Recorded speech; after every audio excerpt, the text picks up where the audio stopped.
प्रथमतः या शिक्षक दिनाच्या कार्यक्रमाचे अध्यक्ष आमचे मित्र आदरणीय तुकाराम रोंगटे सर, इथे उपस्थित doctor Salunkhe, doctor Sirsat, doctor Chendke, doctor Lande, doctor Raskar, प्राध्यापक पवळ, डॉक्टर शिंदे, डॉक्टर मराठे व आजचे विभाग प्रमुख मॅडम सृष्टी मॅडम व माझ्या विद्यार्थी मित्रमैत्रिणी, आपण जिथे शिकलो, जिथे स्वप्न पाहिली, त्या ठिकाणी एक वक्ता म्हणून येणं ही फार आनंदाची गोष्ट आहे. आणि त्यावेळी आपला एक मित्र, जे आपण एका बेंचवर बसलो, एकत्र एका रूममध्ये राहिलो, सुखदुःख वाटली, तो मित्र इथं आज प्रमुख आहे, तर सार्थ अभिमान वाटतो आपल्याला. शेवटी जीवनात काय मिळवायचं असतं, याच गोष्टी फार महत्त्वाच्या असतात. सर म्हटले थोडे विभागासंबंधी बोला, मी बोलणारच होतो. ही संख्या पाहिली ना, तर आपण आलोय कुठे.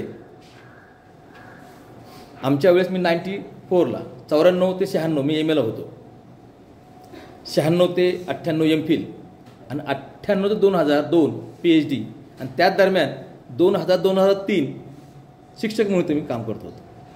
इथे विद्यार्थी म्हणून बसलोय, शिक्षक म्हणून शिकवलोय, आज पाहुणा म्हणून आलोय.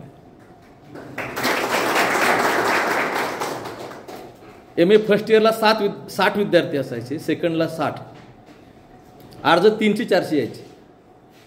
फर्ग्युसन कॉलेज असेल, इतर पुणे शहरातली इतर कॉलेज जिथे MA आहे, उरलेले अर्ज घेऊन जायचे आपल्याकडून. कारण का, सगळ्यांचा ओढा पुणे विद्यापीठात असायचा.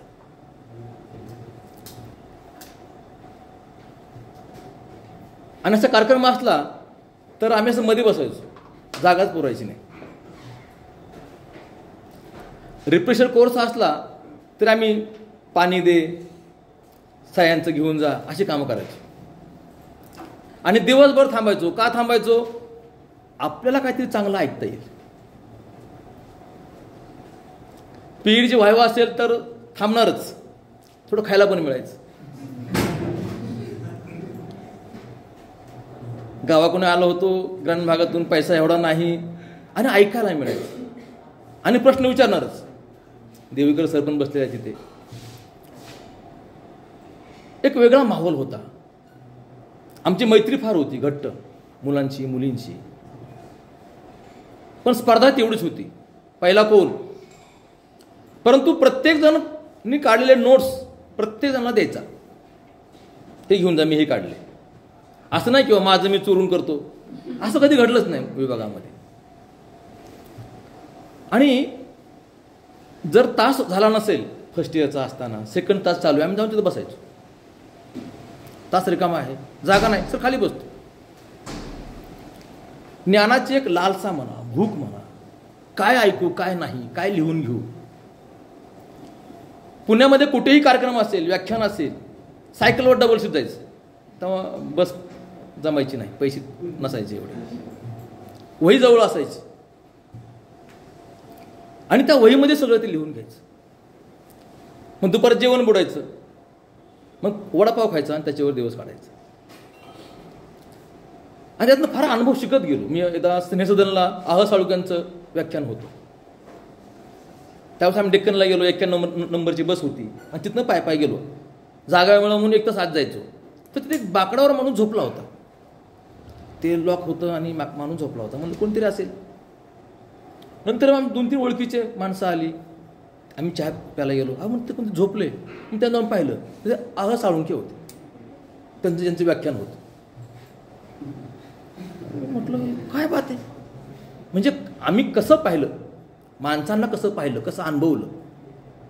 इतका विद्वान माणूस, त्यांची पुस्तकं वाचून, विशेषतः विद्रोही तुकाराम वाचून आम्ही असं भारून गेलो होतो. त्या माणसाला कधी पाहतोय, कधी ऐकतोय. आणि तो माणूस आपला निवांत झोपलाय, साधी चप्पल. त्यानंतर आम्ही उठवलं, म्हणलं सर आपण चहा प्यायला जाऊया. मित्रासारखे ते आमचे वागत होते. म्हणजे या वर्गात बसताना आम्ही, हा वर्ग म्हणजे आपला वर्ग असं नाही, पुण्यात कुठेही कार्यक्रम असेल, जिथं ज्ञानाचा कार्यक्रम असेल, तो वर्ग आम्ही आमचा मानला. पॉलिटिकल सायन्स असेल, सोशल सायन्स असेल, हिंदी असेल, प्रत्येकाच्या कार्यक्रमाला आम्ही हजर. ललित कलांचे कार्यक्रम असतील, खाली फुकट नाटक बघायला मिळायचं. जेवण बुडलं तरी चालेल, वडापाव खाऊ.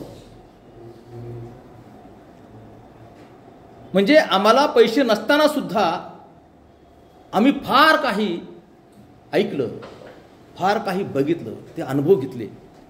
त्याच्यामुळे कदाचित आमचे पाय आजही जमिनीवर आहेत.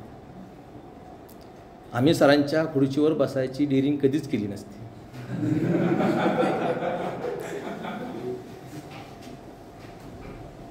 गलती से ही गलती ना हो, असं ते वर्तन आमचं झालं. ह्या गोष्टी तर फार महत्वाच्या आहेत की तुम्ही कसे वागता, कसे बसता. म्हणजे आमच्या वर्गामध्ये मला आठवतं स्त्रीवादावरून मुली आणि मुलं संघर्ष व्हायचा. म्हणजे मी जे स्त्रीवादी झालो ना, बराच वेळा होतो स्त्रीवाद थोडा, पण ते मुलींमध्ये जास्त झालो. अनेक समज गैरसमज माझे इथं आल्यावर काय झाले, नष्ट झाले. ग्रामीण भागात असल्यामुळे मुलींशी बोलायचं नाही असं डोक्यात होतं. इथं आलो सगळ्या त्या खांडेकर, जावळे, साळुंखे, मुली फार छान आहेत, चांगल्या बोलायच्या. आम्हाला आपलं चुकीचं सांगितलं गावामध्ये, मुलींशी बोलायचं नाही, का विचारायचं नाही. इथं आल्यावर कळलं की मुली फार चांगल्या, आणि ते खरंच चांगल्या. आम्हाला डबा घेऊन यायच्या फार जेवायला, मग तर फार चांगल्या. आणि आम्ही एक मागे मागे एक मैत्री वाढली पाहिजे म्हणून काय करायचो की दर हप्त्याला किंवा दर महिन्याच्या आसपास एकाचा बड्डे करायचो. बड्डे म्हणजे त्यांनी आम्हाला काहीतरी खायला चारायचं. ही झाली वेगळी गोष्ट. आणि त्या दिवशी त्या संबंधी, त्या मुलासंबंधी सगळ्यांनी बोलायचं.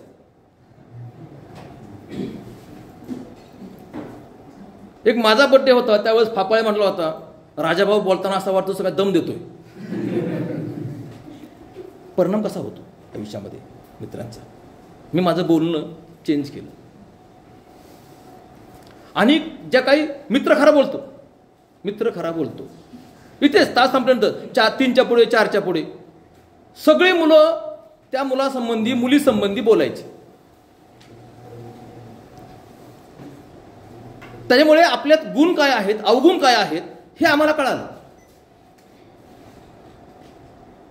सिनियर ज्युनियर असा हा आमच्याकडे वाद नव्हता, ती भानगड आमच्यात नव्हतीच. म्हणजे आम्हाला जे सिनियर होते, मलगे सर वगैरे, साळुंगे सर, ते आमचे मित्र. आम्हाला जे ज्युनियर होते नंतर, ते आमचे मित्र. म्हणजे असं कधीच आम्ही दुजाभाव केला नाही. हिंदी आणि मराठी एकत्र गॅदरिंग व्हायची. तेव्हा संत नामदेव साहेबांकडे नवीन झालं होतं. पहिल्या वर्षी तर आम्हाला यादव सर म्हटले, अजिबात नाही, तुम्हाला परवानगी मिळणार नाही, त्यामुळे खुर्च्या फार महाग आहे, तुम्ही फाडल्या तर नका देऊ परवानगी. आम्ही बाहेर गेटला काय केले, आमचं गॅदरिंग घेतली, हिंदी आणि मराठी एकत्र. काय पोर, काय उत्साह. एकत्र कबड्डी खेळायचो आम्ही, हिंदी आणि मराठी. आणि घोळका दिसला तर लोक म्हणायचे की ही मुलं मराठी डिपार्टमेंटची असली पाहिजे. कारण मराठी विभागात असा होता की जेवायला जाताना सुद्धा घोळक्यानेच. आम्ही या वर्गामध्ये आणि रिपेक्टरीमध्ये भेंड्या खेळायचो, पुस्तकांच्या भेंड्या खेळायचो. इथे गाण्याच्या नाही, सगळे गायक होते पण घरी पुस्तकांच्या भेंड्या खेळायचो.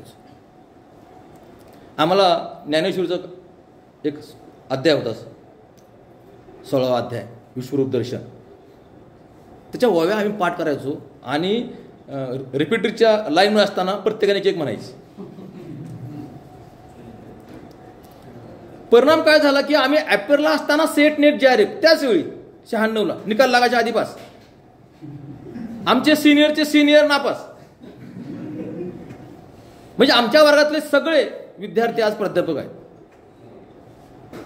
सगळे. फक्त एक अपवाद आहे, सुरेखा भोसले. ती मुलगी नंतर शिकली नाही, त्यांच्या घरची अडचणी आल्या थोड्या. बाकी सगळे आम्ही आजही कॉन्टॅक्टमध्ये आहोत. म्हणजे काय घडतं, म्हणजे आम्ही शिकायला आलो का इथं? शिकायला आलो, पण त्याचबरोबर आम्ही मित्र मिळवले, त्याचबरोबर आम्ही ज्ञान मिळवलं. वागायचं कसं, मुलांशी मुलींशी बाहेर कसं वागायचं, हे आम्हाला शिकवलं ह्या विभागाने. आणि कोणताच कार्यक्रम तर कधी फेल गेला नाही. बसायला जागा मिळणार नाही. आणि आज परिस्थिती वेगळी आहे, बेंच रिकामी आहे. हे अधोगती आहे का? बाहेरचा वक्ता आलेला आहे, तो काहीतरी सांगेल, पीड झालेला आहे. ऐकण्याची जी क्षमता आहे ती कमी होत चाललेली आहे. हे चित्र काही प्रमाणात कॉलेज लेवलला सुद्धा आहे. असं नाही की हे सगळीकडे आहे, पण विद्यापीठ लेवलला, त्यात पण पुणे विद्यापीठात असं होऊ नये असं मनाला वाटतं. जे आले नाहीत त्यांना सांगा, बाबांनो येत चला. कारण का, कळत नकळत एवढं काय मिळतं. म्हणजे त्या काळी मी 96ला सेट नेट GRF आहे, कामाला लागलो 2000ला इथे. ते कायमचं काम नव्हतं, 77 अंडर खाली होतं. 2003ला कामाला लागलो, म्हणजे 9 वर्ष घरी होतो. तसं म्हणलं GRF होती, मध्ये 1 वर्ष DY पाटीलला केलं, 3 वर्ष इथं केलं. आणि जॉब नाही मिळालं काय करायचं, माझ्या मनात काहीच नाही. ठीक आहे, जॉब नाही ना, आपण 2 व्हीलरचं काय करूया, फिटर होऊया आणि व्यवसाय करू. म्हणजे लज्जा वगैरे अशा गोष्टी अजिबात नाही. म्हणजे आमच्या शिक्षकांनी आम्हाला सांगितलं लाजायचं नाही. आपण तर ज्ञान घ्यायला आलो, इथं ज्ञान घ्यायला आलोय, आणि त्याचा संबंध व्यवसायाशी किंवा नोकरीशी लावू नका. मी घरात सगळ्यात लाडका सर, शेंडेफळ. त्यामुळे गरम गरम जेवण लागायचं, चांगलं लागायचं. नाही मिळालं की ते फेकून द्यायचं. लाडावलं होतो. हिथं आलो रिपीट जेवायला, 2-3 दिवस बरं वाटलं. नंतर एकदा तर माझ्या वाटीमध्ये आळीच. 2 मिनिटं शांत बसलो. राग आला, आता म्हणलं मी स्वतःला कंट्रोल. मी फार भांडणं करायचो, म्हणजे त्यावेळेस मी काय केलं असतं, कारण गावी डॉन होतो. हा डॉन म्हणजे तसा डॉन नाही, असं वेगळ्या अंगाने. चुलते आमदार होते वगैरे, सगळं शांत बसलो. मी मग राजाभाऊ, आपण इथं काय खायला आलो नाही, शिकायला आलो. खायला आलो नाही, शिकायला आलो. काही बघायचं नाही, शिकायचं. ती आळी काढली, साईडला ठेवली, ती जागा बदलली, दुसरीकडे बसलो आणि जेवलो. मी स्वतःला घडवत गेलो, स्वतःला ओळखत गेलो. विद्यापीठाने मला एक चेहरा दिला. काय दिलं विद्यापीठाने? नोकरी दिली नसतं मी 1% नाराज झालो नसतो. कारण मला जे जीवनाकडे बघण्याचा दृष्टिकोन होता दिला होता. मला विद्यापीठातून नोकरी नको होती.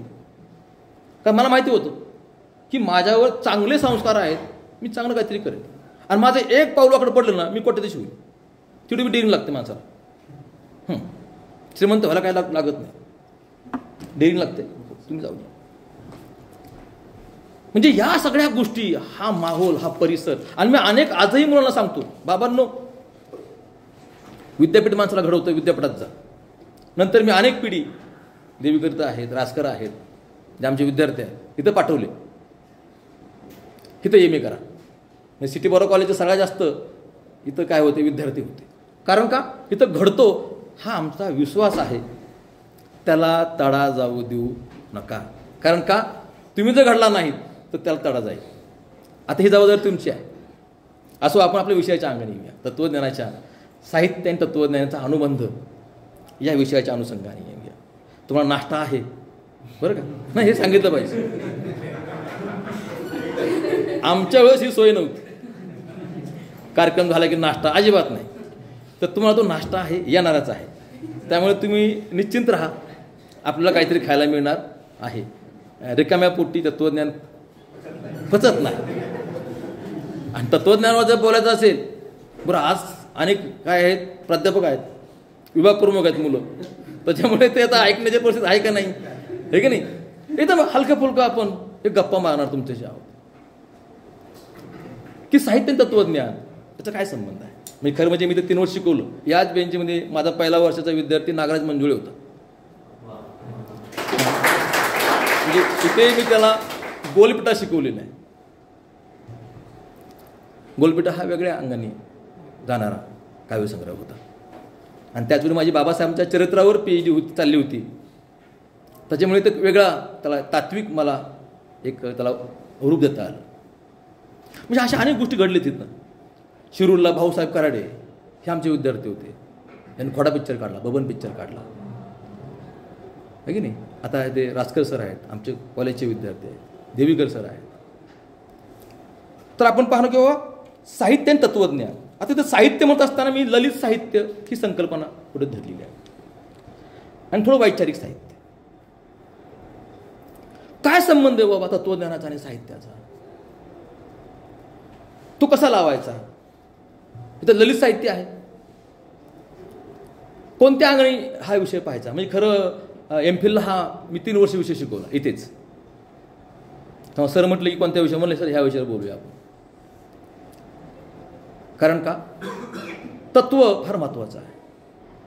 तत्व तुम्हाला सांगतं जगायचं का, तत्व तुम्हाला सांगतं जगायचं कसं, तत्व तुम्हाला सांगतं मरायचं पण कसं, आणि तत्व तुम्हाला सांगतं मरून सुद्धा जिवंत राहायचं कसं. तत्व तुम्हाला सांगतं शिकायचं का, तत्व तुम्हाला सांगतं शिकायचं काय, तत्व तुम्हाला सांगतं शिकलेलं द्यायचं काय. तुम्ही अनेक गोष्टी शिकता, अनेक अनुभव घेता, पण सांगता काय? म्हणजे आत्मचरित्रामध्ये तो कोणत्या गोष्टी निवडतो? तो काहीतरी तत्व लावतो. माणूस आहे, चुकतोच. तुमच्या आमची उत्पत्ती वेगळ्या अंगाने झालेली आहे, चुकतोच माणूस. पण तो ते सगळं सांगतो का? नाही. तो काही ठराविक गोष्टी सांगतो, काहीतरी निकष लावतो, म्हणजे मूल्य लावतो. मूल्य लावतो म्हणजे तत्वज्ञानाचा संबंध येतो. मनुष्य जीवनावर वेगवेगळ्या अनुषंगाने परिणाम होत असतो आणि तो त्याला भावनिक आणि बौद्धिक प्रतिक्रिया देत असतो. त्यातून तत्वज्ञान पुढे येतं. म्हणजे साहित्यासंबंधी विचार करत असताना मी ललित साहित्य, वैचारिक साहित्य या अंगाने विचार करतोय, ते पण मराठी.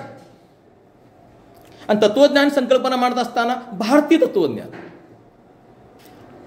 कारण आपलं भारतीय तत्व जे आहे तत्वज्ञान ते जीवनवादी आहे. पाश्चात्य थोडं वेगळं जातं. म्हणजे आपण आज भौतिक युगात मागे का? चायना पुढे गेला, युरोप पुढे गेला, अमेरिका. का आपलं तत्वज्ञान जगायचं का? आम्ही काय म्हणतो की आत्मज्ञान झालं पाहिजे. ज्ञान काय मिळवायचं? मोक्ष मिळाला पाहिजे.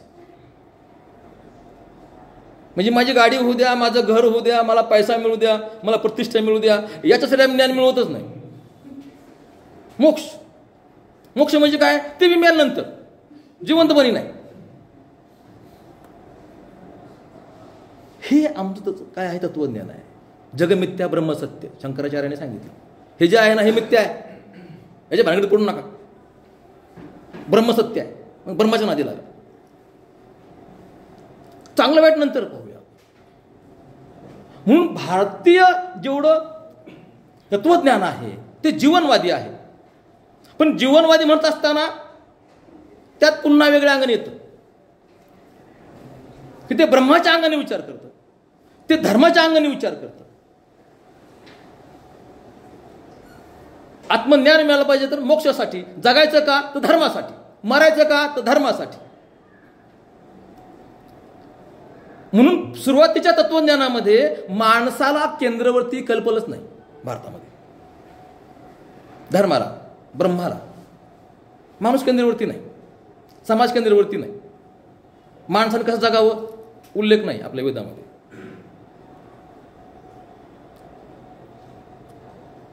धर्म, तू धर्माचं आचरण केलं पाहिजे, तू धर्माचे कर्तव्य पालन केले पाहिजे. या अनुषंगाने तत्वज्ञान येतं. चांगलं वाईट यात पडायचं नाही, चांगलं वाईट पडायचं नाही, कारण जे एखादी गोष्ट येतं त्याला काही त्यावेळेची कारणं असतात. म्हणजे मी जेव्हा या अंगाने विचार करतो की का असं आला असेल आणि लोकांनी का स्वीकारला असेल, मी विशेषतः मिथकांच्या अंगाचा विचार करायला लागलो ना, त्यावेळेस मला कळलं की ह्याची गरज होती. त्या काळी मिथकं जी निघाली, मिथकं फार महत्त्वाची गोष्ट आहे. आता नवीन मिथकं निघाली पाहिजेत असे बाबूराव बागुल, नागनाथ कोत्तापल्ले, रावसाहेब कसबे सगळे म्हणत आहेत. पण नवीन मिथक आहे तसे मनावर तयार होत नाहीये. स्वर्ग नरक हे मिथक आहे. माणसावर अंकुश नव्हता, कायदा नव्हता, माणूस माणसाला खायचा. आजही अंदमान निकोबार काय परिस्थिती आहे, आदिवासी एरियामध्ये, जंगलामध्ये भयानक मनुष्य प्राणी आहे. मग त्याला कंट्रोल कसा करायचा? चांगलं वाग, स्वर्ग मिळेल. कधी? मेल्यावर. वा, वाईट वागला नरक मिळेल मेल्यावर. नरक म्हणजे काय?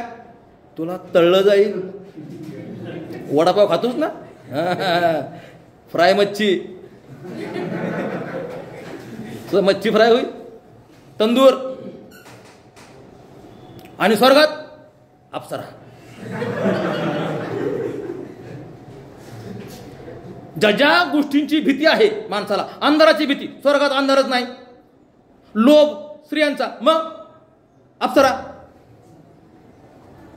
पैशाचा लोभ, कशात पैसे गरज नाही, तू फक्त माग त्या झाडाला. हजर लाडू पाहिजे, मिळाले.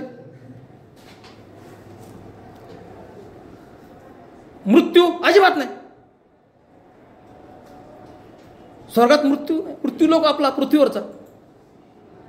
माणसाला ज्या ज्या गोष्टीची भीती आहे, ज्याचा लोभ आहे, त्या अनुषंगाने ते मिथक बनवलं स्वर्ग, आणि माणूस चांगलं वागायला लागला.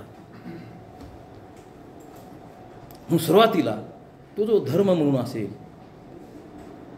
त्यामध्ये माणसाचा विचार केला नाही. मग आता आपण विचार करतो की आत्मा फार महत्वाचा आहे.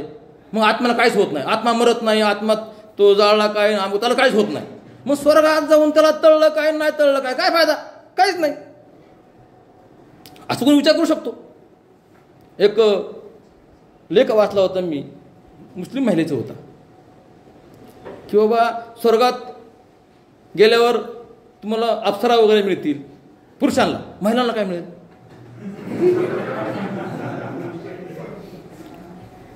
बरोबर ना? तुम्हाला बच्चन, मिथून, आम्हाला काय? म्हणजे तुम्हाला म्हणजे अप्सरा वगैरे, आम्हाला काय? मिथून, बच्चन असं काय उल्लेखच नाही. महिलेचा विचारच केला नाही.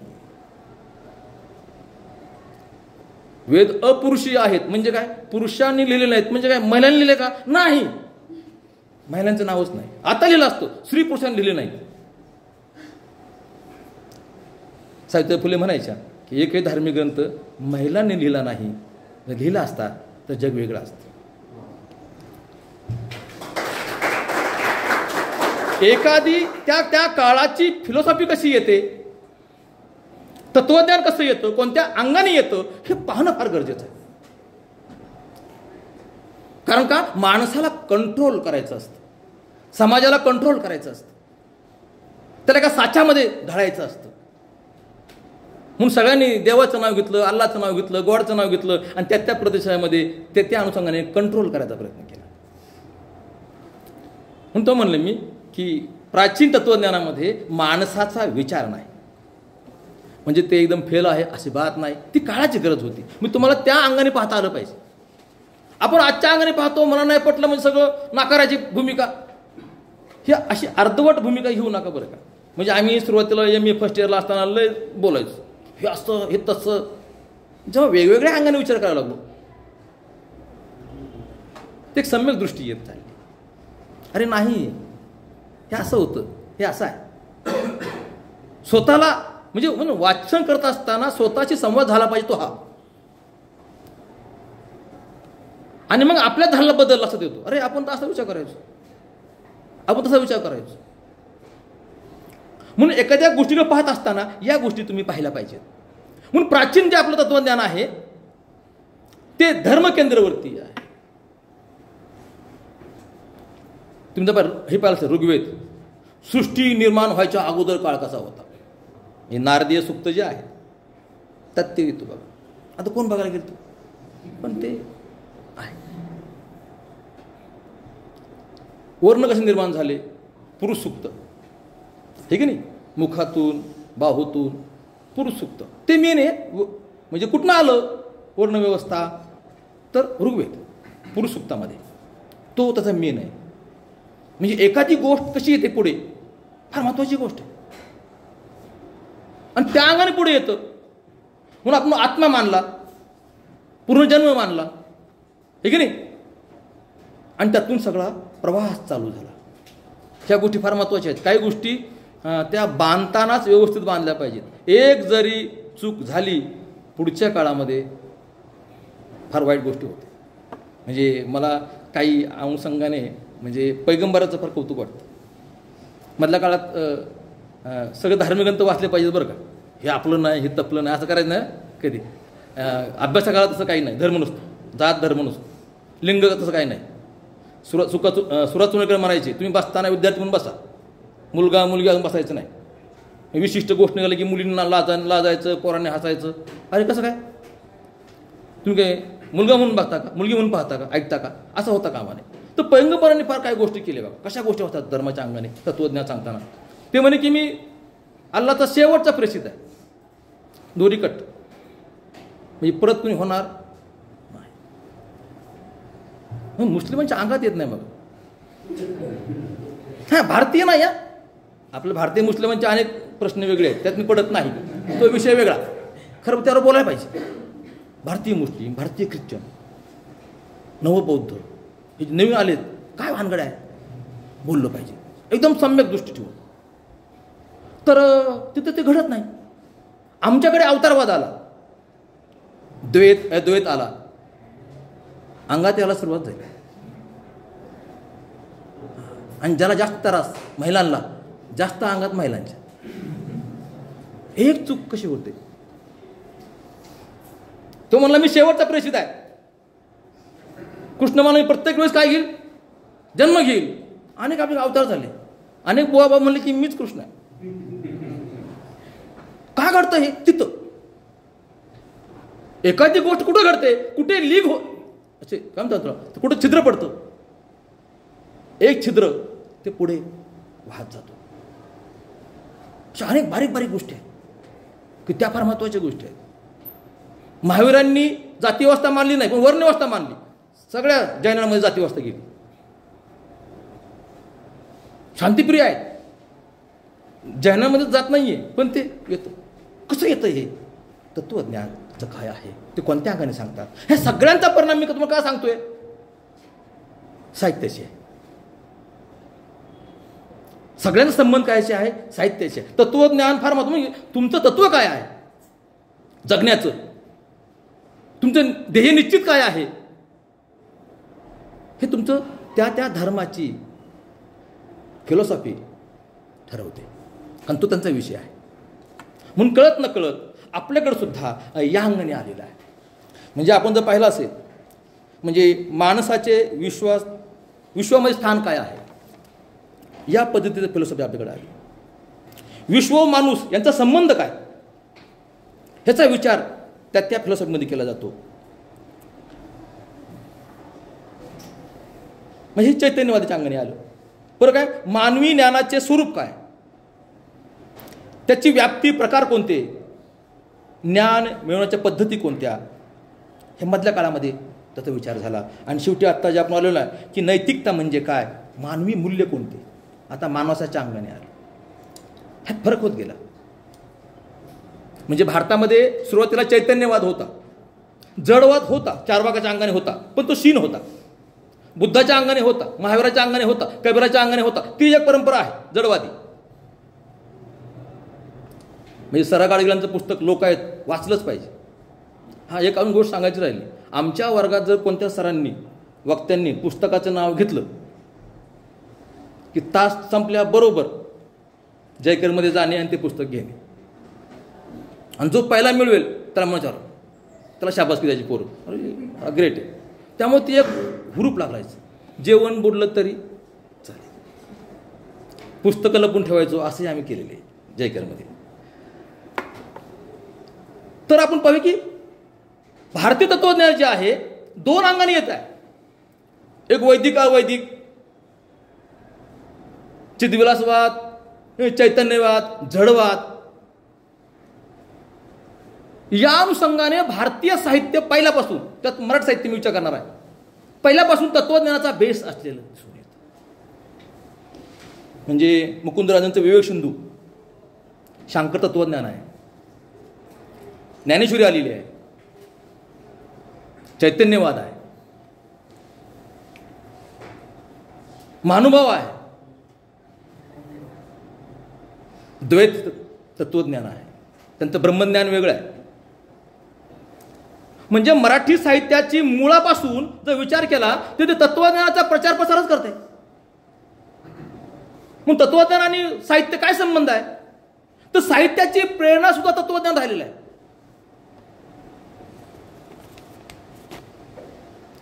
आपण मार्क्सवाद म्हणतो म्हणजे काय? अनेक साहित्याची प्रेरणा काय? मार्क्सवाद आहे. दलित साहित्याची प्रेरणा काय? आंबेडकरवाद आहे, गांधीवाद, आपण फुलेशाह आंबेडकरवाद म्हणतो. वाद इझम, तत्वज्ञान. म्हणजे मराठीमध्ये साहित्य आणि तत्वज्ञान समजत असताना प्रेरणा म्हणून आलेला आहे. दुसरं काय? पार्श्वभूमी. म्हणजे पार्श्वभूमी पाहिल्याशिवाय ते साहित्य कळत नाही. म्हणजे महानुभाव आणि वारकरी संप्रदाय साहित्य पाहत असताना आपल्याला कळतं की हे कसं वेगळं आहे.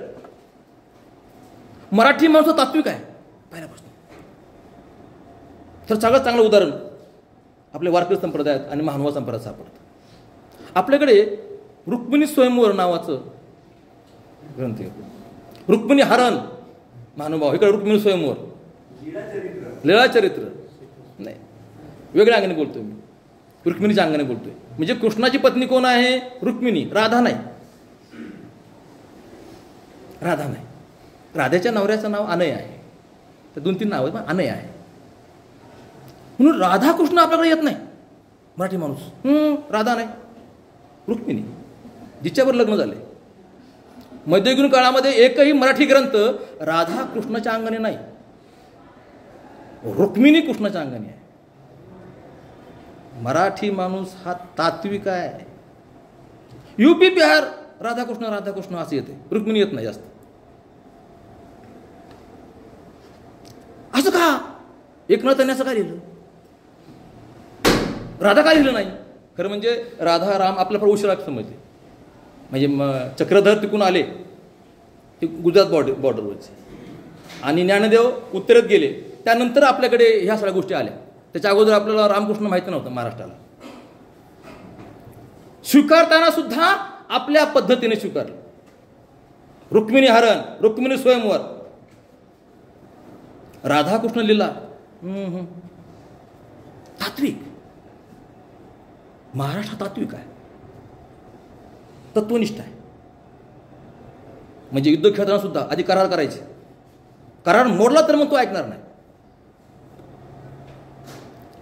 आणि इंग्रजांनी लिहून ठेवले की मराठी माणूस असा आहे की तो कायदा करण्यामागे जास्त काय असायचा? बरं असायचा. करार पहिलं करा, मग आपण बघू. तत्वनिष्ठ मराठी माणूस. मोडेल पण वागणार नाही. म्हणजे काय? तत्वनिष्ठ. तर किस्से फार आहेत, मी सांगणार नाही, वेळ कमी आपल्याकडे. म्हणजे पार्श्वभूमी म्हणून साहित्य येते मध्ययुगीन काळापासून. आणि प्रचार आणि प्रसारासाठी अर्वाचीन कालखंडामध्ये साहित्य येते.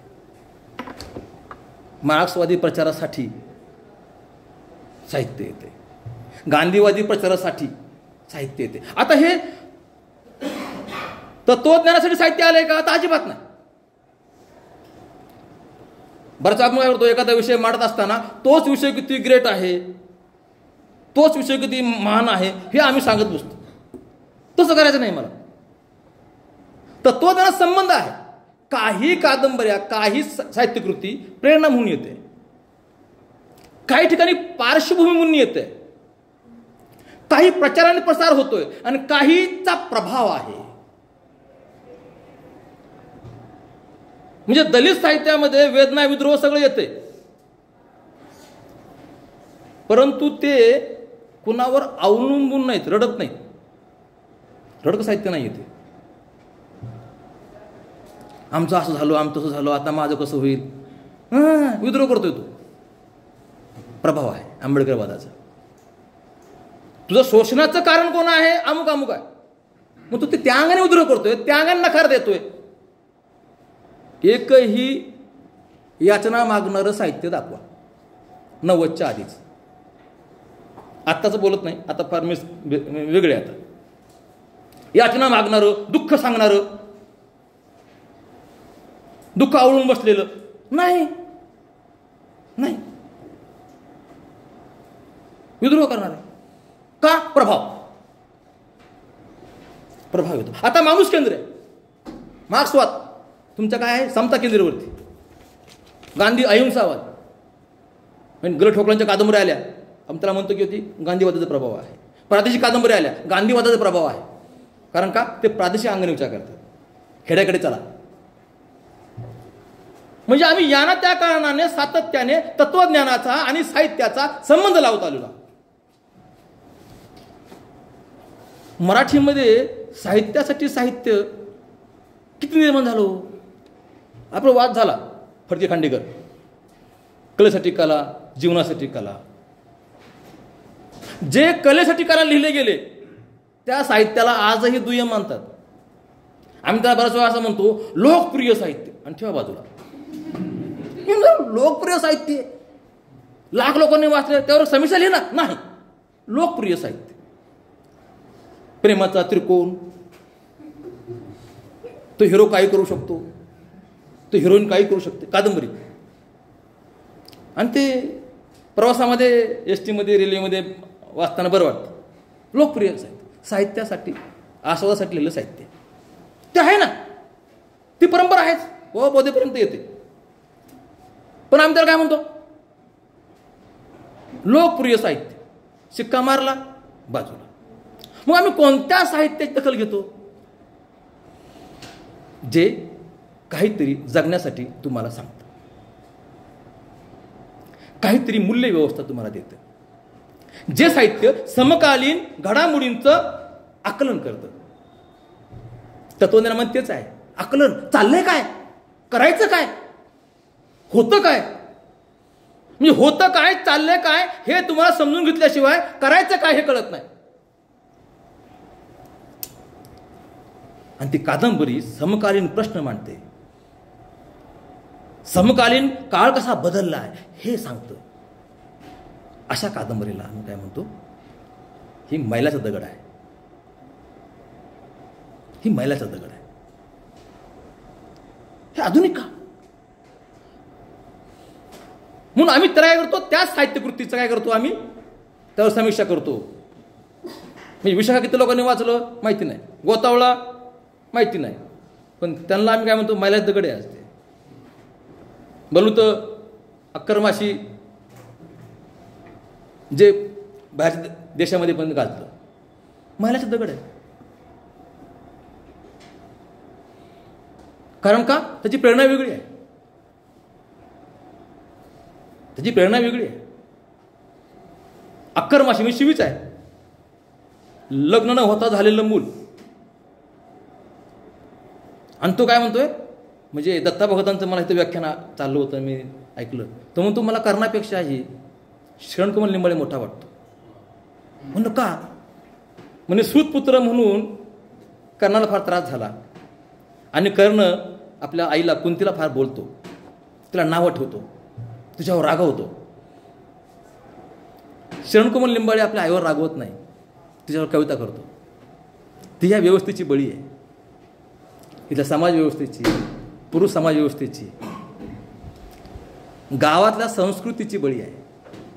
घरात पाटीदार आला ते नाही म्हणू शकत नाही, त्यातून झालेलं मूल. आणि तो आपल्या आईवर कविता करतो. मग ते म्हणे मला कर्णापेक्षाही शरणकुमार लिंबाळे मोठा वाटतो. तर तो काय निकष लावला, निकष लावला. स्त्रीवादी समीक्षा म्हणजे काय, ते सगळं चेक करतायत, निकष लावतात मानवतेचे. हे असं का, हे तसं का, का टाकून दिलं. काल एक मी लेख वाचला, कविता आहे, नीरजाची कविता आहे. ती बुद्धाचं नाव ठेवते. यशोधरा सोडून गेला तू यशोधरा सोडून गेलास. भूमिका भूमिका ती काळ तसा होता, त्यांना वाटलं ते गेले. उद्या कोणी म्हण किंवा छत्रपती शिवाजी महाराजांना 8 लग्न केली, याचा अर्थ काय? त्यांनी काय सैन्यात त्रास दिला का? नाही, तो काळ तसा होता, परंतु तो बदलला पाहिजे. आता येत्या कामाने याच्यासाठी केलेला प्रश्न उपस्थित आहे.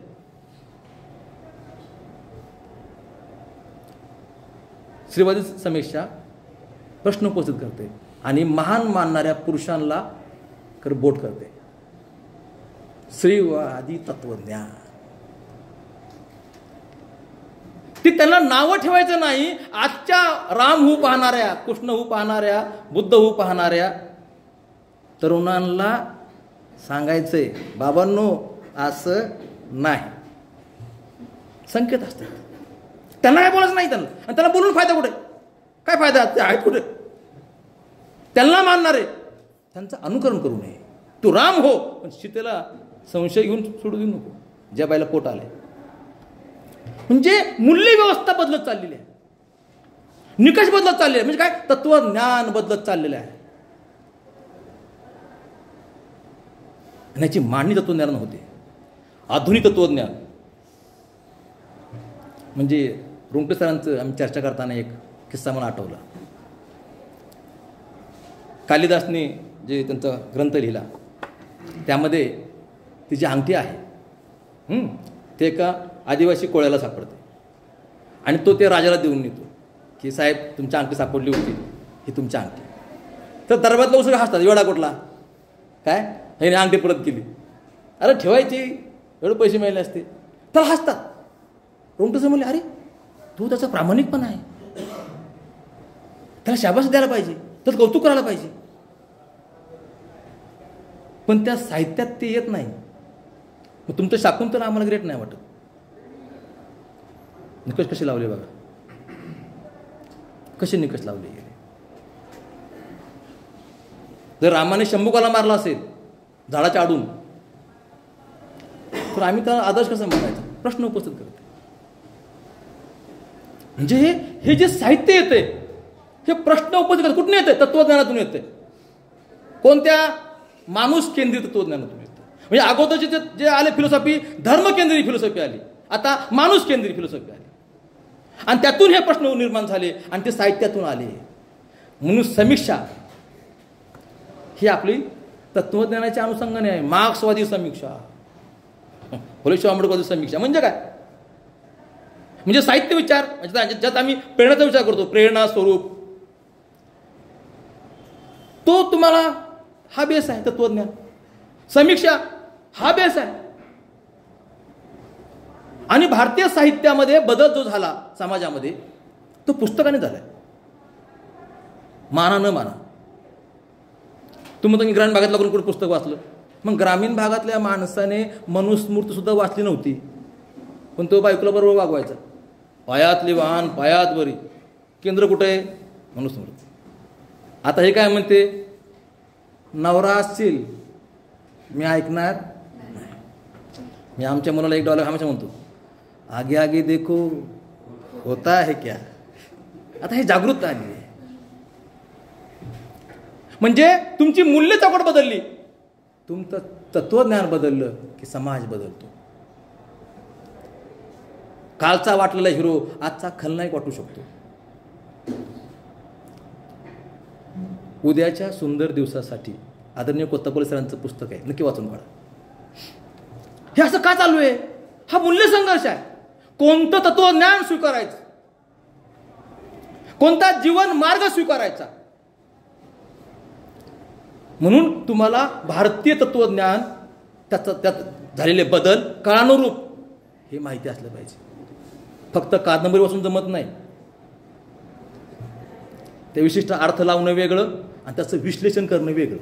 अर्थ समजणं वेगळं आणि विश्लेषण करणं वेगळं. तत्वज्ञान फार बारीक बारीक गोष्टी विचार करतं.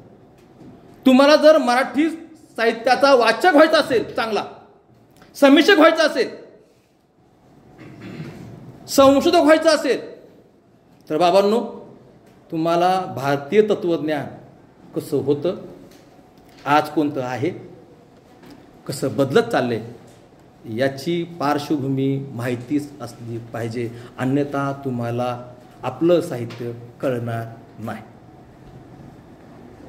कळणार. सौंदर्यसुद्धा मूल्य आहे, सौंदर्यशास्त्र पुढे येते. आणि आपण रचनेमधलं सौंदर्यशास्त्राला एवढी किंमत देत नाही आशयाच्या अंगाने. म्हणजे वेगळे सौंदर्यशास्त्र हवं कशाला, आमची वेगळी रचना नाही, रचना नाही, आशय. आपण हमेशा आशय काय मानलाय, मेन मानलाय. कारण का, इकडे जो आम्ही लिहू लागलो ते आम्ही रंजनासाठी नाही. भारतामध्ये त्याच माणसाने हातात पेन घेतलाय ज्यांची खायचे वांदेत, ज्याला समाजात प्रतिष्ठा नाही. त्या माणसाने हातात पेन घेतलाय. त्याला कळलेलं आहे की आता लढाई ही तात्विक आहे, तलवारीची नाही. आपण पेन घेतला पाहिजे. नुसतं पेन घेऊन नाही, नवीन विचार घेतला पाहिजे. म्हणून नवनवीन विचारांचा शोध, नवीन नवीन विचारांची मांडणी. आता आम्ही तुम्हाला वैचारिक साहित्याचं मी 2 पुस्तकं वाचली एवढ्यात. वाचन कमी होते मान्य आहे. वैचारिक 2 पुस्तकं वाचली, म्हणजे रावसाहेब कसबेंचं धर्म आणि मानवचिंतन आणि धम्म आणि भक्ती, भक्ती आणि धम्म, यांच्यावरून घेतलं होतं वाचायला मी, सिद्धार्थकडूनच. तर फार वेगळी मांडणी येते. एक पिढी म्हणते आदर्श आदर्श, दुसरी पिढी म्हणते की थांबा जरा थांबा, ह्याच चौकट आहे, अजून मला जगता येत नाही. जगणं सोयीस्कर करण्यासाठी सगळ्यांना एक साथ असं काही व्यवस्था निर्माण करता येईल का? कारण ते तत्वज्ञान जेव्हा धर्मामध्ये येतं तेव्हा तो कायदा होतो. ते तत्वज्ञान जेव्हा समाजामध्ये येतो तेव्हा आपला कायदा तयार होतो. आणि ते तत्वज्ञान जेव्हा जीवनामध्ये येतं तेव्हा तो सामाजिक काय होतो, कायदा होतो. म्हणून मला समाज बदलायला मी फार मानतो. म्हणजे हुंडा घेणं वाईट, कायदा केलाय, पण तुम्हाला मला माहिती आहे व्यवहारात काय चालू आहे. म्हणजे काय, समाज असा बदलत नाही कायदा करून. संस्कार करावे लागतात आणि साहित्य संस्कार करतं. ते साहित्यातून आल्यावर जेव्हा समाजात चर्चा होते ना तेव्हा समाज बदलतो. म्हणून देवरासाचे नाटक आहे शारदा, बाल जट विवाह, खरं मग तो त्याचा विषय नव्हता. ते काय शोकांतिका नाही. तरी लोकांनी म्हणले की नाही, लहान मुलीचं म्हाताऱ्या माणसाचं लग्न लावू नये.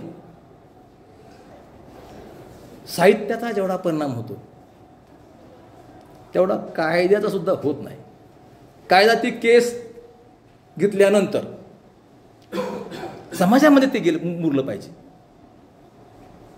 समाजात ते, म्हणून आपल्या साहित्यिकांनी समाज घडवला.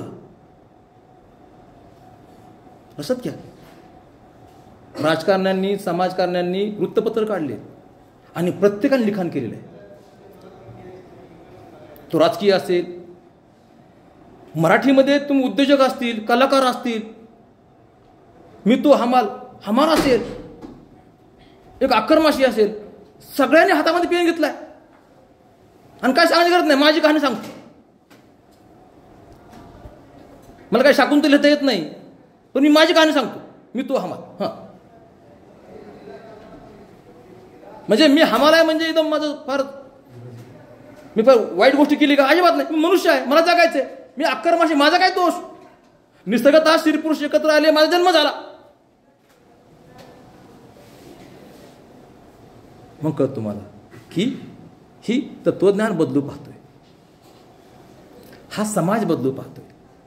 आणि लक्षात ठेवायचं, समाज कसा बदलतो? भारतीय समाज इतिहासात बदल करा, समाज बदलला. उदाहरण ते कॉम्रेड शरद पाटील म्हणायचे, त्यांचं ते भाषण ऐकले मी, की म्हणून छत्रपती शिवाजी महाराजांना मी त्यांच्या गोटातून खेचून आणलं. कसं खेचून आणलं? मग वाचन चालू केलं. छत्रपती शिवाजी महाराजांना एक भगवा कलर दिला होता, वेगळ्या धर्माचा द्वेष करणारा. त्याने सांगितलं की तसं नाही येते, त्यात सगळं धर्माच्या जातीत लोक होते. बघा परिणाम काय झाला, बघण्याचा दृष्टिकोन बदलला. तीच गोष्ट कुणाची आहे? संभाजी महाराजांची आहे. छत्रपती संभाजी महाराज तीच गोष्ट आहे. आणि त्यात बदल केले गेले, समाजामध्ये लोक चांगले वागायला लागले, दंगली कमी झाल्या. समाज जो इतिहास आहे तिथं बदललं की खाली बदलते. विहिरीतलं पाणी शुद्ध केलं ना, नळाला पाणी शुद्ध येते. ह्या गोष्टी फार महत्त्वाच्या आहेत आणि विचारवंतांनी तेच केलं आहे. ही जी मांडणी आहे कॉम्रेड शरद पाटलांची, तीच मांडणी आहे. आज साळुंखे तीच मांडणी आहे. सत्य पुढे आणलेलं आहे, इतिहास वेगळा सांगितलेला आहे, त्याला वेगळी मूल्य लावलेली आहेत. समाजात बदल व्हायला लागले, समाजात बदल व्हायला लागले. नंतर पूर्वी समज गैरसमज फार होते म्हणून साहित्य साधं नाही. मग आपल्याकडे ऐतिहासिक कादंबऱ्या पण आल्या, पोवाडे आले, नाटकं आली. म्हणजे आम्ही इतिहासाच्या माध्यमातून सुद्धा लोकांचं प्रबोधन करत राहिलो. कथा कादंबऱ्या आल्या, कविता आल्या. मी नाही नुसती मादी, मी माणूस माणूस आधी. साधी गोष्ट आहे का? म्हणजे हे तत्वज्ञान स्वीकारणार आहे. कारण बाईचा विचारच केला नाही. तू सांगितलं मी, बाईचा विचारच नाही. वस्तू म्हणजे त्याला काय म्हणतात, भ्रजरा. आपल्या पुराणामध्ये त्याचा उल्लेख आहे, बाई म्हणजे भ्रजरा. भ्रजरा म्हणजे कातड्याची पिशवी. गीता सायन्स पुस्तक आहे, भारतीय स्त्री जीवन, वाचून काढा. पण ही काय म्हणते, मी नाही नुसती मादी, मी माणूस माणूस आधी. जागल्याची लक्षण आहे. ह्या व्यवस्थेच्या तत्वज्ञानाला छेद देण्याची लक्षण आहे की आता मी माणूस आहे, मी मादी नाही आहे, माझा विचार मादी म्हणून व्हावा. हा संघर्ष आहे आणि हा साहित्यातून खेळला जातो. आणि हा संघर्ष, तात्विक संघर्ष ज्या ज्या समाजात होतो तो समाज सांस्कृतिकदृष्ट्या फार पुढारलेला असतो. तर फळ काय, आम्ही मैदानाची लढाई लढत बसत नाही, तात्विक लढाई लढतो. भांडतो कुठं, कवितेमध्ये, कादंबरीमध्ये. त्याच्यामुळे काय झालं, सांस्कृतिक वाद झाला. सांस्कृतिक वादामुळे काय झालं, एक प्रकारचं आमचं ते घर्षण झालं आणि चांगल्या गोष्टी पुढे आल्या. विरोध करण्यास सुद्धा म्हणू लागले का रे, बरोबर आहे. म्हणून साहित्यातला वाद जो कादंबरीच्या मार्फत खेळला गेला असेल, तात्विक मांडणीच्या अंगाने खेळला गेला असेल, तो इथे फार महत्वाचा आहे. जीवनाकडे बघण्याचा दृष्टिकोन बदलून जातो. तुम्ही सांगितलं, मी तर या 8 नंबरमध्ये इथेमध्ये आम्ही चर्चा झाली स्त्रीवादावरून. विद्युत भागवतांचं व्याख्यान झालं, त्या मॅडम गेल्या की आमची भांडण झाली तात्विक, कारण त्या फार आक्रमक बोलल्या होत्या पुरुषांच्या अंगाने. आता म्हणतो बरोबर आहे, त्या बोलल्या ते बरोबर आहे. त्यावेळेस पटलं नव्हतं डोक्यात, बाई म्हणजे वाईट, मोहाचा जाळ. आता कोणी टाकलं काय, काळ बदल केला. म्हणून साहित्याचे जे गोष्टी आहेत, तत्वज्ञानाच्या गोष्टी आहेत, तो बेस आहे. म्हणून तुम्ही कादंबरी वाचण्या अगोदर हे असं का आलं, तो कोणत्या पार्श्वभूमीतून आलाय, ग्रामीण आहे का, शहरी आहे का, कोणत्या प्रदेशातून आलाय, त्याचा कोणता प्रभाव आहे, ह्या गोष्टी फार महत्वाच्या आहेत. मग त्याचे साहित्यकृत स्वरूप बदलतं, त्याचा आशय बदलतो, त्याची मूल्य चौकट बदलते. म्हणजे आनंद यादव मी फार मानायचो, पण त्यांची कविता वाचून मी नाराज झालो. कुंकुला नंतर खुरपं मारत. अरे म्हणजे माझं अस्तित्व त्या कुंकूवर आहे का? पण नाही, परंपरा आहे ना, नवरा जेवण द्या ना, कुंकुला नंतर खुरपं मारत. यादव थोडे माझ्या दृष्टीने मग काय झाले, थोडे वेगळे ठरले. मग मला नारायण सूर्य मोठे वाटायला लागले. मी असेल नसेल हिरवा चुडा घाल. कसं बदलतं माणूस. म्हणजे माझे एक काळ हिरो म्हणजे यादव होते, आनंद यादव. त्यांचं मायलेकर पाहू वाचून आम्ही ते शिकायला आलो. असं होतं ना. नंतर कोतापल्ले, त्यांचं बोलणं चालणं, तुम्हाला तुमचं काय सांगू तुम्हाला, फार चांगले गुरुवारी आम्हाला लाभले. चर्चा व्हायच्या, गणाजवळ कधी बसायचे, मांडीव मान टाकायचे, असे पाय टाकायचे आणि शिकवायचे. काय फळा नाही, काय नाही, काय नाही, चालू. आरवाचीन मराठी वाङ्मय इतिहास त्यांना सगळं शिकवलं. म्हणून सर तुम्ही चिपळूणकर पर्व सांगितलं, पण फुल्यांचा उल्लेखच केला नाही. तसं पाहिलं तर चिपळूणकर पर्व कोणी मानतच नाही, फुले पर्व महत्वाचं आहे म्हटलं. आजही ते चालू आहे. बरोबर आहे तुझं, मग चालू लगेच. हे जे आहे हो म्हणजे त्यांना वर्गात विरोध केला आम्ही. घरनाजवळ मी फार मोठी हस्ती, त्यांना लोक म्हणायचे चालता बोलता विद्यापीठ असं होतं. पण तेही तसे शिक्षक होते. म्हणजे ददी पुंडे जेव्हा आम्हाला शिकवलं आले एमफिलला, तेव्हा कल्याण काळ त्यांना सांगितलं सगळे मुलं मुली फार अभ्यासू आहेत, तुमचा अभ्यास असे पण बोलताना आणि मत मांडताना विचारपूर्वक मांडा. तुमच्या संबंधी असं शिक्षकांनी काय केलं पाहिजे, सांगितलं पाहिजे. सुरत पुणेकर आम्हाला सर होते, ते म्हणायचे की काय मुलं म्हणतात की हे माझे सर, हे माझे सर. ठीक आहे, सर म्हटले पाहिजेत, हा माझा विद्यार्थी असू द्या. आपण दुसरीकडे जाऊया की तत्वज्ञान ही संकल्पना आहे ना, हे पुन्हा तुम्ही स्वतःला प्रश्न विचारले पाहिजेत. मी का वाचतो, मला काय वाचायचं आहे, साहित्य कसं असावं, कोणत्या अंगाने असावं. तर आपण काय करू, खऱ्या अर्थाने ते साहित्य समजून घेऊ. मोठ्या कशामध्ये, एका आलेखामध्ये. अन्यथा तात्पुरतं आपण समजून घेतो, खोलात जात नाही. जेव्हा तुम्ही ते निकष पाहता, ते पात्र पाहता, ते साहित्य काय सांगते हे पाहताना, तेव्हा तुम्ही ते विसरत नाही. वाचणे म्हणजे काय, पुस्तक वाचून संपलं असं अजिबात नाही. आम्ही दिवसाला एक पुस्तक वाचतो, दिवसाला एक पुस्तक. सुरुवातीला स्पर्धक म्हणून लावायचो, मी वाचलं, मग पुढं काय फक्त असे सांगायचो हे असं हे तसं. नंतर कळलं नाही, वाचन ते नाही, त्यावर चिंतन झालं पाहिजे. पुस्तक वाचून झाल्यानंतर पुस्तकचं दुसरं वाचन आपल्या डोक्यात चालू होतं आणि तो माणूस मग तो लिहिता होतो, तो लिहिता होतो माणूस. तो त्या साहित्यावर भाष्य करतो, तो त्या साहित्याकडे वेगळ्या अंगाने चौकटीत पाहतो, तो त्या साहित्याला वेगवेगळे लेबल लावतो की हे असं आहे, हे तसं आहे. तो त्या साहित्याची उकल करतो, तो त्या साहित्याचा संबंध जोडतो, समाजाची अगोदर साहित्याशी संबंध जोडतो आणि तो त्या साहित्याचे वेगळेपण वैशिष्ट्य सांगतो की पुढं काही पाहते. म्हणून जर अजून आजही मोठे विचारवंत पहिलं नवीन आली कादंबरी वाचतात, कविता वाचतात,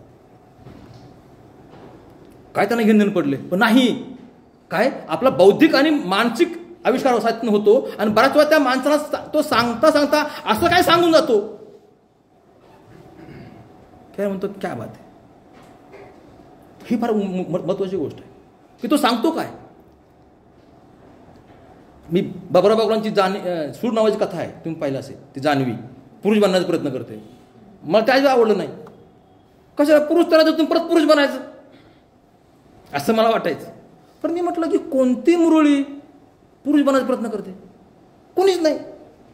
कुणी केला, कुणीच नाही. मग हे का, मी जोपर्यंत तिचं मुरळी पण दाखवलं ते वास्तव होतं आणि हे कल्पित आहे. तिने विद्रोह केला पाहिजे. सगळ्यात खालची स्त्री आहे, मुरळी टाकून दिली, तिने सुद्धा विद्रोह केला पाहिजे ह्या पुरुष समाज व्यवस्थेबद्दल विरुद्ध. इथं बाबुराव बागुले ह्यांच्यावर मग मार्क्सवादाचा, आंबेडकरवादाचा प्रभाव आहे. इथे मग कळतं की कुठनं त्यांचं कल्पना येते, कुठं वास्तव येतं. एखादा नायक असा काय येतो समजून घ्या.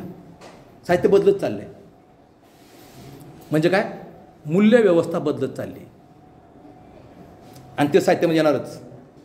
ते व्यवस्थित उलगडून सांगणं, ते समीक्षा करणं, आकलन करणं, तर आपल्या समाजात बदल होऊ शकतो. तर बदल होऊ शकतो, अपेक्षित बदल होऊ शकतो. म्हणून समाज बदलाचं चांगलं अहिंसावादी, मानवतावादी, तात्विक साधन कोणतं, ते एकमेव साहित्य.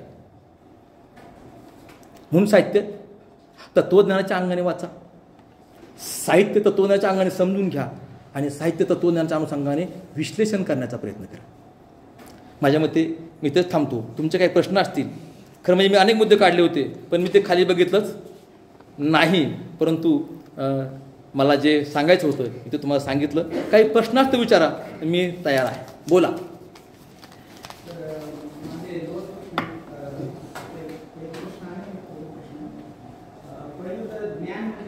हां, आणि समजा आपण ज्ञान मिळवलं, अभ्यास केला, तत्वज्ञान सगळं घेतलं, पण त्याचं जर रूपांतर आपल्या आर्थिक संपन्नतेमध्ये आणि आर्थिक ह्याच्यामध्ये होत नसेल, आता भरपूर समाज मूलभूत गोष्टीच्या ह्याच्यामध्ये दिसलेला असतो. काही हो. काही समाज झोपडपट्टीत राहतो. आता काही शिक्षक समजा खूप शिकले, खूप अभ्यास केला, PhD केली, वयाच्या 40 वर्षापर्यंत त्यांना परमनंट व्हायला वेळ लागतो. हो.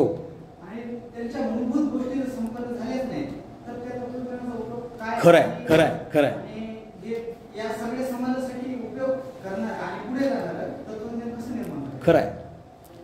तुमचा प्रश्न प्रथमदर्शनी खरा वाटतो, बरं का. मी काय म्हणतो, मला प्रथमदर्शनी खरा वाटतो, वास्तवात ते आहे. परंतु कुठंतरी आपलं ते समजून घेण्यात गफलत होते. ज्ञान म्हणजे काय? ज्ञान म्हणजे बराच वेळा अधिकाधिक माहिती, एखाद्या गोष्टीची अधिकाधिक माहिती, पूर्ण माहिती नाही. 50 वर्षापूर्वी जे ज्ञान डोळ्याचं होतं ते आज नाही, आज बदलले. म्हणजे पूर्ण ज्ञान कधीच नसतं, अधिकाधिक माहिती म्हणजे आपण त्याला ज्ञान म्हणतो. पहिली गोष्ट. तुम्ही म्हणता मी जे ज्ञान घेऊन जर मला पैसे कमवता येत नसतील तर उपयोग काय? बरोबर आहे. पैसे कमवण्यासाठी मग कोणतं ज्ञान घ्यायला पाहिजे? तू काहीतरी उत्पादन केलं पाहिजे, उत्पादित वस्तू तयार केली पाहिजे, ते उत्पादित वस्तू बनवण्याचं कौशल्य तुम्ही मिळवलं पाहिजे आणि ते विकून मग तू पैसे मिळवले पाहिजे. तू MA मराठी करतो, इथं कोणती गोष्ट उत्पन्न करतोय? जे समाज घेतोय. तू इतिहास करतो, तू पॉलिटिकल सायन्स शिकतो, कोणती वस्तू उत्पादित करतो आणि त्यातून भांडवल मिळवतो? असं आहे का MA मराठी केलं की 1 लाख रुपयाचं उत्पन्न तू मिळवू शकतो? MA हिस्ट्री केलं की तू 1.5 लाख रुपयाचं मिळवू शकतो? बेसिक प्रश्न हा. प्रश्न मला तुमच्यापासून पडतोय, 96 प्रश्न. म्हणजे आपण जे ज्ञान घेतोय ते एखादी वस्तू उत्पन्न करण्याचे घेतच नाही, तयार करण्यासाठी. आमचं ज्ञान काय आहे? साहित्यासंबंधी नॉलेज आहे. साहित्याची प्रेरणा काय, साहित्याचं स्वरूप काय, समीक्षा काय, तत्वज्ञान साहित्याचा काय संबंध आहे. मग ह्यातनं पैसा निर्माण होण्याची शक्यता कुठे? काहीतरी निकष लावायचा म्हणून MA सेट जो होईल तो मराठी विषय शिकू शकतो. कॉलेज आहेत किती? बरं, 1 माणूस लागला तो 30 वर्ष हटत नाही. मरे 60 केले बरं. मध्ये 65 चाललं होतं. मी या पुणे विद्यापीठात आलो, मुलांना सांगितलं बाबा नो 65 चाललंय, काहीतरी करा. मी प्राध्यापक असून तरी मुलं एकदम गप. माझा अनुभव फार वाईट आहे आत्ताच्या मुलांसंबंधी. त्याला कोणाच घेणं देणं नाही. आम्ही जरा काय झालं की लगेच एकत्र आलो की लगेच मुर्दाबाद चालू. त्यातच आणि आलो. तर तात्विक म्हणजे आपण जे ज्ञान घेतोय ते त्याचं रूपांतर पैशात करता येत नाही. करता येतं मग कुठं? मग कीर्तन कर. संत साहित्याचा अभ्यास केलाय ना, मग कीर्तन कर. तू चांगला बोलू शकतो ना, साहित्य अभ्यास केला ना, मग चांगले भाषण दे, सुट मुलाखती दे, संहिता लिही, ते पिक्चरच्या मालिकेच्या गाणे लिही. तुम्ही तो प्रयास करतच नाही तिकडं. तू जसं नॉलेज मिळव, म्हणजे इंजिनियर आला ना तो वाचला हे करत तर कौतुक करत तर पैसे मिळतील का? नाही. हो, तुमचं प्रश्न बरोबर आहे, पण आपला मार्ग, आपण जे ज्ञान घेतोय आत्मज्ञान. मी सांगेन तुम्हाला आपलं काय, तुझं भलं होईल कसं? मेल्यावर. भौतिक वस्तूंचा आपण संबंध जोडतच नाहीये. म्हणजे आजच्या शिक्षणाचा म्हणून आपलं काय म्हणतात का, आपलं हे मूल्य शिक्षण आहे. कोणतं? मूल्य शिक्षण. इंजिनिअरिंग, मेडिकल हे व्यावसायिक शिक्षण आहे. इंजिनियर हो धंदा टाक, MBA हो धंदा टाक, मेडिकल हो धंदा टाक, MA हो मराठी काय टाक. हे मूल्य शिक्षण आहे. मूल्य म्हणजे काय? चांगलं कशाला म्हणायचं, वाईट कशाला म्हणायचं, नैतिकता म्हणजे काय, अनैतिकता म्हणजे काय, सत असत यांची प्रमाणाने जाणीव उत्पन्न करणे म्हणजे तत्वज्ञान. म्हणजे आमचं जे तत्वज्ञान आहे, जे ज्ञान आहे ते याचं आहे. जगावं कसं? मग आम्ही लोकांना सांगू जगावं कसं, तर डायरेक्ट लोक पैसे देणार नाहीत. म्हणजे आम्ही जे ज्ञान घेतोय, जी डिग्री घेतोय, ती कशी आहे? तात्विक अंगाची आहे. आणि लोकांना ज्ञान देणारा माणूस हा पैसे घेणारा नसावा असं वाटतं. गाणे म्हणणाऱ्या माणसाला आम्ही 1,00,000 रुपये देऊ, पण व्याख्यान देणाऱ्याला फक्त फुल. आणि जर त्यांनी पैसे मागितले, म्हणजे मी अनेक जयंत्यांमध्ये जातो बरं का, आणि मी म्हणतो मग आता कोण आणलं कार्यक्रम कोणता आणला? सर 1,00,000 रुपयाची पार्टी आणली. वा. नंतर काय? डीजे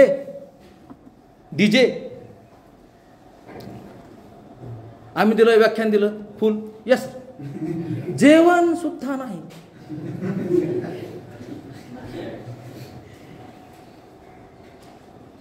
का ज्ञान हे फ्रीमध्ये द्यायचं असतं. व्यावसायिक असेल MBA झालेला, तो म्हणतो तुला ऐकायचं ना, 5,000 रुपये दे, व्याख्यानला बस. का तुला मी असं शिकवणार आहे की पैसा कसा कमवायचा, सुचवणे, गुतवणे आणि कुतवणे. 500 रुपये भरा, घर तुमचं. सुचवलं, गुतवला, मग गुतवलं. दाराचे पैसे वेगळे, लाईटचे पैसे वेगळे, पाणीचे पैसे वेगळे, मीटरचे पैसे वेगळे. सुचवणे, गुतवणे आणि आमच्या लोकांना शहाणं करणं आणि शहाणं करून घेणं लोकांना जमत नाही, आवडत नाही. मग मला बराच वाटायचं आपण रॉंग साईडला आलो का मित्रा. मला असं वाटायचं रॉंग साईडने आलो. म्हणून मी कधीही नाराज झालो नाही. 96 ते 2003 9 वर्ष मी घरी होतो. विद्यापीठात पहिला, JRF, सेट, नेट सगळं. पण मी काय म्हणलं, 2 व्हीलरचं शिकायचं. कारण का? 2 व्हीलर शिकायला पैसा लागत नाही. तो म्हणतो तुला मी जेवण देतो, फुकट शिकव. आणि धंदा टाकायला जास्त लागत नाही. 2 पाणी घेऊन बसला रस्त्यावर, धंदा चालू. रस्त्यावर बसला 2 व्हीलरवाला, पंक्चरवाला, धंदा चालू. मग डोक्यात ते होतं MA झाल्यानंतर. MA, सेट, नेट, विद्यापीठात पहिला, डोक्यात काय? 2 व्हीलरवाला व्हायचं. कारण मला त्या नॉलेज सांगितलं होतं की माझ्या ह्या ज्ञानाचा आणि पैशाचा, उत्पन्नाचा संबंध नाही. माणसांच्या समस्या सोडवण्याचा संबंध आहे. मग तुम्ही ज्ञान मिळवलं, किती माणसांच्या समस्या सोडवल्या? हा प्रश्न केला तर MA फर्स्ट क्लास आहे सर, सेट नेट आहे. किती समाजाच्या माणसांच्या प्रश्न सोडवल्या? तुला तुझे सोडवते ना.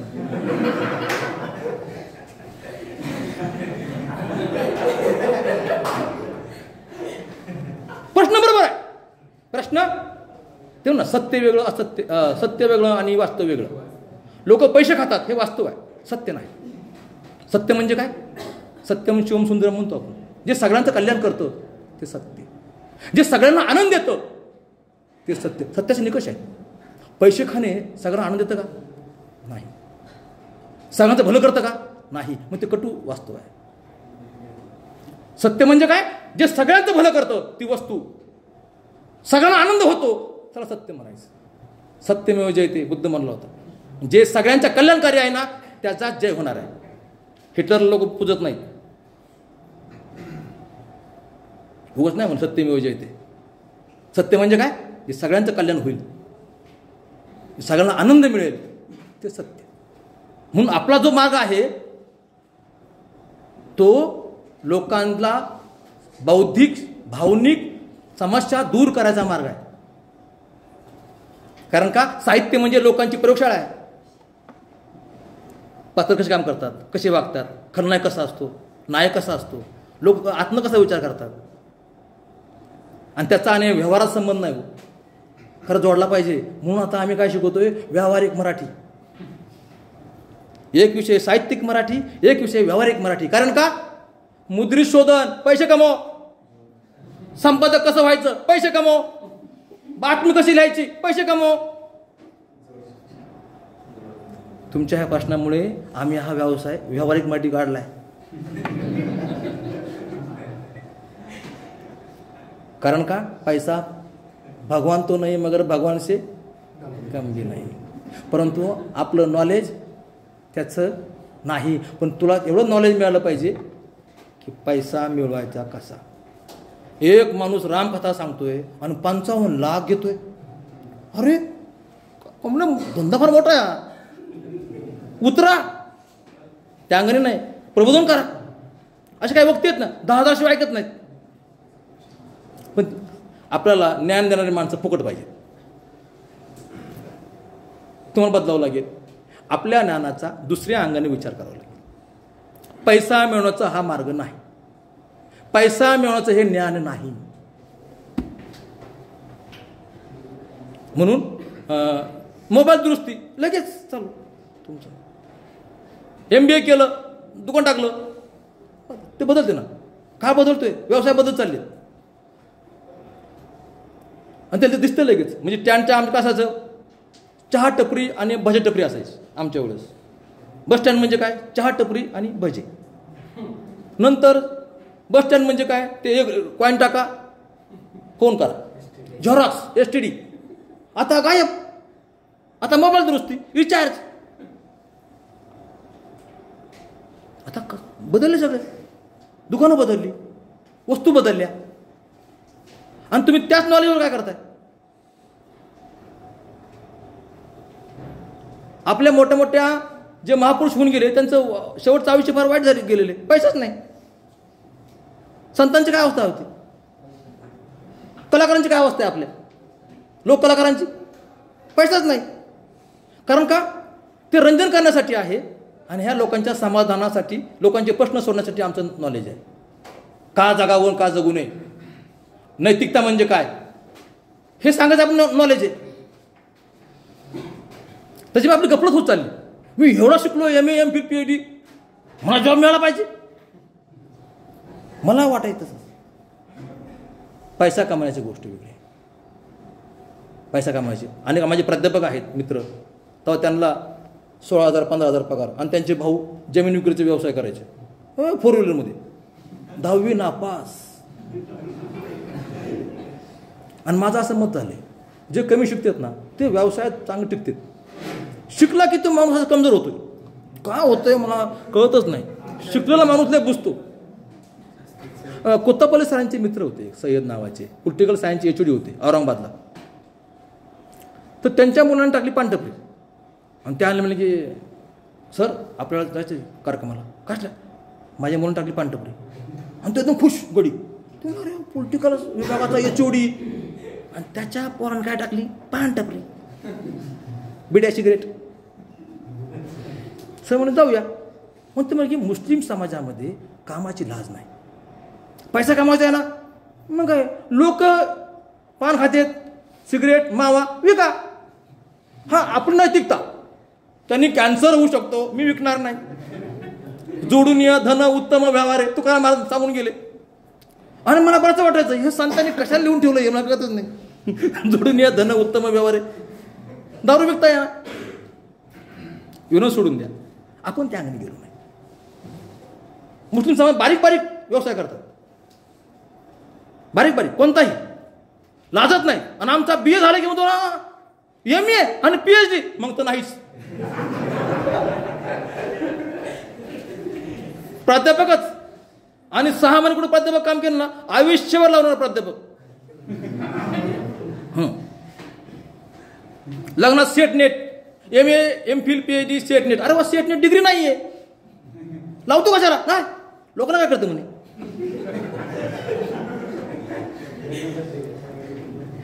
उलट जास्त शिकलेल्या मुलांनी जास्त हुंडा घेतला असंही ऐकलं मी लग्न करतो, नोकरी लावून द्या. त्या मुली बापाला सांगायचं सेट नेट आहे आपण, लग्न लावून द्या, मग तिकडे पैसे भरा.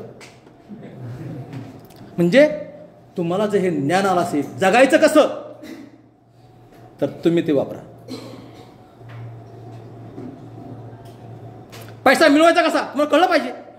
हात पसरून पैसा मिळवत नाही. मग काय करावं लागेल मला ते करा. मला कमी पैशात धंदा करता येईल का? करतो. म्हणजे तुमचे रिलायन्सवाले पेट्रोल भरायला होते, पेट्रोल भरायला. आता सगळ्या पेट्रोल कंपनी त्यांच्या आहेत. आम्ही ते नॉलेज घेतलंच नाही. म्हणून पैसा कमवण्याचे मार्ग वेगळे. या नॉलेजचा बेस तुम्ही समाजाची नाडी ओळखू शकता मराठी अभ्यास केल्यावर. नाडी ओळखू शकता. काय विकलं पाहिजे याला, मराठी माणूस काय घेऊ शकतो हे तुम्ही ओळखलं पाहिजे. आणि त्याच्या अनुषंगाने काय करा, व्यवसाय करा. आणि व्यवसायामध्ये मग ते नफा तोटा आला, सुचवणे, गुंतवणे आणि गुंतवणे हे करता आलं पाहिजे. नाही नाही असं कसं जोडून या धन उत्तम ग बस. ते जैन समाज काय प्याज नाही खाता, ब्याज खाताय. ते म्हणते ते मुनी म्हणतात, मुनी सर तुम्ही या जेवण करा, कार्यक्रम करा. सांगू नका, धंदा आम्ही करतो कसं करायचं, तुम्ही अध्यात्म सांगा. म्हणून समाजाची नाडी ओळखू शकते आणि तुम्ही चांगला व्यवसाय करू शकता. व्यवसायात या. मराठी अभ्यास केलेल्या माणसाने व्यवसायात यावं असे माझं वाटतं. तो चांगला व्यवसाय करू शकतो. एक मुलाने पेट्रोल पंप टाकला, तर पेट्रोल पंपावर त्याने ग्रंथालय टाकलं. हे जे आहे हे अपेक्षित आहे. तुम्ही प्रश्न घेऊन येऊ नका, प्रश्न लोकांना सोडवा. जर सेट नेट झाला असाल तर, आणि जर PhD झाला असाल तर समाजाचे प्रश्न सोडवा. समाजाच्या मधच्या प्रश्नामध्ये भर घालू नका. शिकले पण हुकले हे वाक्प्रचार आलाय. शिकला काय तू, शिकला काय. समाज बदलतो, क्षणाक्षणाला बदलतो. नवीन बदल स्वीकारता आला पाहिजे आणि जुनं जाणीवपूर्वक टाळता आलं पाहिजे. हे शिकणं आहे. म्हणून आपला हा व्यवसाय वेगळा आहे. अजून कोण आहे का बाहेर आलेला आहे, खायचा आलेला आहे बाहेर, हां ते सांगितलं पाहिजे. हां बोला बोला. तुम्ही घेतलेला संशोधनाचा विषय होता बाबूराव बाबू यांच्या हो. कथेतील स्त्री. तर तुम्ही संशोधन करत असताना तुमच्या वाचनातली स्त्री आणि समाजाने आखून दिलेल्या चौकटीतली स्त्री यांच्यामधला संबंध तुम्हाला काय? हो हो हो फार चांगला प्रश्न विचारला. अरे वा. साहित्यामध्ये त्या कथेची एक वास्तव कथेची गरज म्हणून ती येते. बाबूराव बागुलांच्या कथेमध्ये बऱ्याच वेळा नायिका ह्या वेशा दाखवल्या. देवदासी वेशा, झोपडपट्टीतल्या भंगारावर वेचणाऱ्या, एक अबला, असं सबला म्हणता येणार नाही आपल्याला, अशा त्या महिला सगळ्या आल्या होत्या. खरं म्हणजे समाजात तशा काही महिला होत आहेत. फार मोठा वर्ग होता, उपेक्षित वर्ग होतो, ज्याच्याकडे कोण लक्ष जात नव्हतं.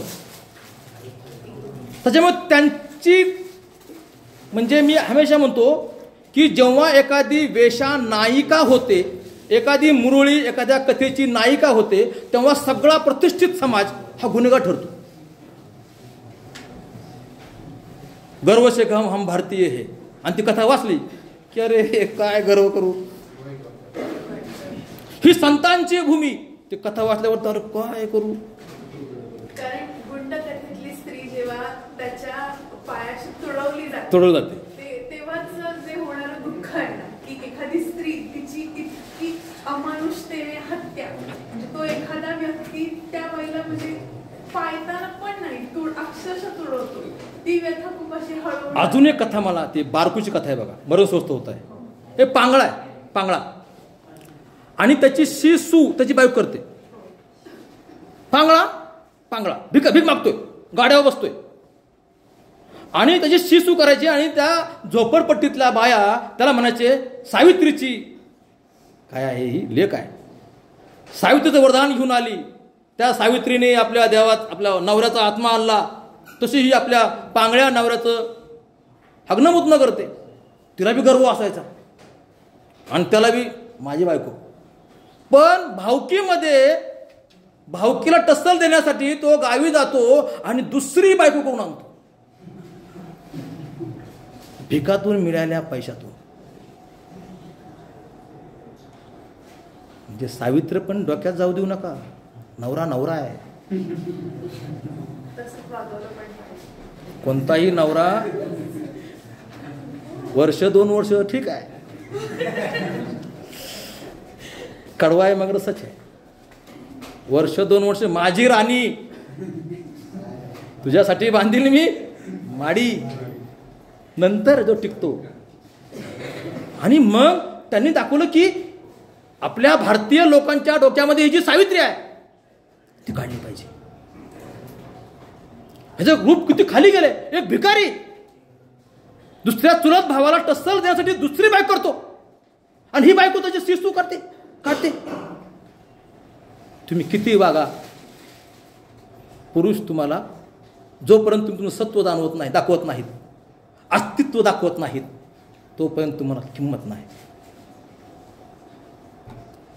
हा मला तर. आणि बाबुराव बागुल सगळे महिला पुरुष त्यांचा काय दाखवलाय, मला म्हणून मारलं. बघा पुरुषाचा बोलतो, सगळे पुरुष विद्रोही. तो भंग्याचा जय म्हणतोय, मी ते काम करणार नाही, माझ्या बापाने ते काम केलं मी ते करायचं का. पण महिला ती मुरळी म्हणते का, मला मल्हारीने वाटोळ केलं नाही. म्हणजे त्यांची बाबुराव बागुलांच्या कथेतील महिला विरोध करत नाही, विद्रोह करत नाही, पुरुष करतो. म्हणजे हा गडी मार्क्सवादी असला, आंबेडकरवादी असला, तरी डोक्यात पुरुष. म्हणून एखादा पुरुष फुलेशिवाय आंबेडकरांचं नाव घेतोय म्हणजे तो स्त्रीवादी आहे, या भानगडीत पडू नका. काय पण काय सुधारलेत ह्यात वादच नाही. काय नक्की सुधारले 30-40%, पण 10% आहेत ना. म्हणजे स्त्रियांचा प्रश्न फार मोठा आहे. म्हणून बाबासाहेब म्हणायचे की तिथं शेवटची क्रांती इथली महिला करणार आहे. पूर्ण क्रांती पुरुष करणार नाही असा घटनाकारांना वाटत होतं. तमाम पुरुषांनी हे लक्षात घ्या माझ्यासहित. पूर्ण परिवर्तनाला तुम्ही आम्ही फार मागे आहोत. कारण का त्या गोष्टी आमच्याकडे नाहीत. मला वाटतं आता जेवायचं आलेलं आहे, मी थांबतो. तुम्ही ऐकून घेतलं, विशेषतः प्रश्न विचारले, त्याबद्दल तुमचे मी आभार मानतो. माझ्या मित्रांनी मला इथं बोलवलं, त्यांचे आभार मानतो. मला पुन्हा त्या माहेरी यायला सगळं वाटतंय काय. आणि फार मोठी गोष्ट आहे.